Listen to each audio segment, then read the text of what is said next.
হরে কৃষ্ণ। প্রিয় কৃষ্ণ ভক্তবৃন্দ, আশা করি ঈশ্বরের কৃপায় আপনারা সকলেই ভালো আছেন। আজও আমি আপনাদের মাঝে উপস্থিত হয়েছি আরও নতুন একটি শিক্ষণীয় কাহিনী আপনাদের শ্রবণ করানোর উদ্দেশ্যে। তো আসুন শুনে নেওয়া যাক। রাধে রাধে। অনেক দিন আগে এক বলবান কাঠুরে এক কাঠের ব্যবসায়ীর কাছে এসে চাকরি চাইল। এমন বলবান কাঠুরে দেখে কাঠের ব্যবসায়ী তো অনেক খুশি। সে তাকে ভালো বেতন ও ভালো কাজের শর্তে চাকরি দিল। আর মন মতো ভালো চাকরি পেয়ে কাঠুরেও খুব ভালো করে কাজ করার জন্য দৃঢ় সংকল্প হলো। কাঠের ব্যবসায়ী কাঠুরিয়াকে একটি কুঠার উপহার দিয়ে তাকে কোথায় কাজ করতে হবে তা দেখিয়ে দিল।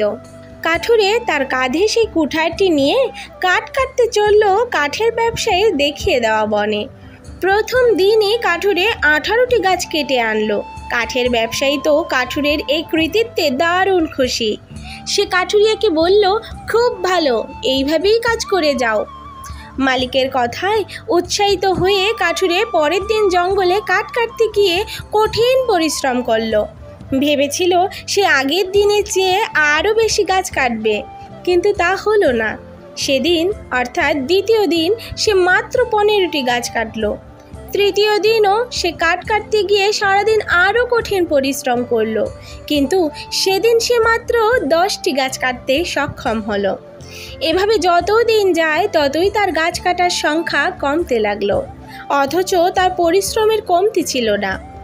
গাছ কাটতে গিয়ে সে কখনো ফাঁকিও দেয়নি। কাঠুরে তাই ভেবেই পাচ্ছিল না ব্যাপারটি ঠিক কী ঘটছে, কেন তার কাঠ কাটার সংখ্যা প্রতিদিন কমে আসছে।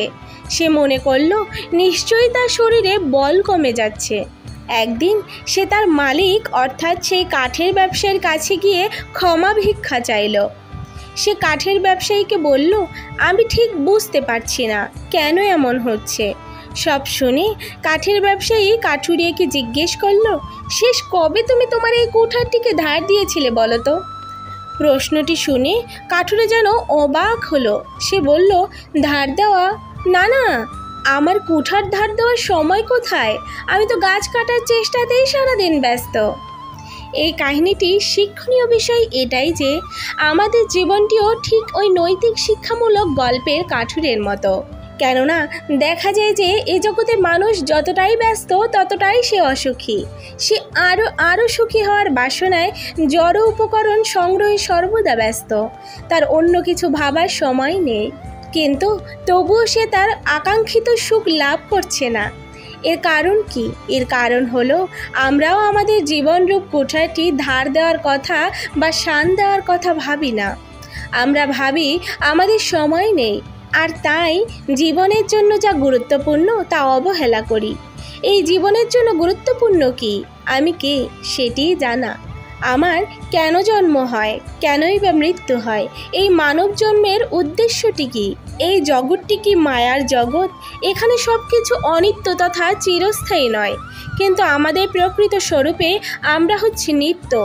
অতএব নিত্য জীব এই অনিত্য জগতের বন্ধনে আবদ্ধ রয়েছি। কিভাবে এ বন্ধন থেকে মুক্ত হব? কিভাবে এ বন্ধন থেকে মুক্ত হব? পরমার্থিক জ্ঞানরূপ কুঠার দ্বারা সেই বন্ধন ছেদন করে আমরা এই জড়জগতের দুঃখ কষ্ট থেকে মুক্ত হতে পারি। কিন্তু পরমার্থিক জ্ঞান শুধু একবার জানলেই বা উপলব্ধি করলেই হবে না। যতদিন এই জড়জগতে এই শরীর নিয়ে আমরা অবস্থান করব, ততদিন আমাদের এই পরমার্থিক জ্ঞান বা কৃষ্ণ ভাবনামৃতের অনুশীলন চালিয়ে যেতে হবে। এই অনুশীলনই আমাদের পরমার্থিক জ্ঞানরূপ কুঠারে ধার দেওয়া বা শান দেওয়ার সমান।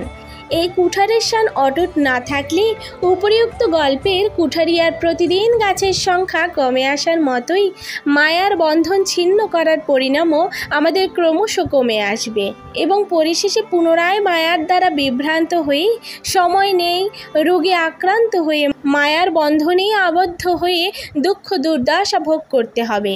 তাই আজ থেকেই তোমরা সবাই হরে কৃষ্ণ মহামন্ত্র জপ করো, কীর্তন করো। এটা করলেই মায়ার আক্রমণ থেকে আমরা সুরক্ষিত থাকব এবং ধীরে ধীরে আমি কে, আমার কর্তব্য কী, এই সমস্ত কিছুই জানতে পারবো। তখন মায়ার বন্ধন ছিন্ন করার জন্য আমাদের জীবনরূপী কুঠারটি ধারালো হয়ে উঠবে। হরে কৃষ্ণ। রাধে রাধে। গোপলীলা কাহিনী এই চ্যানেলটির উদ্দেশ্য হলো আপনাদের হৃদয়ে কৃষ্ণ প্রেম ও ভক্তি জাগ্রত করা। আমাদের যে কোনো রকম ভুল ত্রুটি ক্ষমা সুন্দর দৃষ্টিতে দেখবেন এবং এরকম আরও নিত্য নতুন কাহিনী শ্রবণ করার উদ্দেশ্যে আমাদের এই চ্যানেলটির পাশে থেকে সাবস্ক্রাইব করবেন। রাধে রাধে।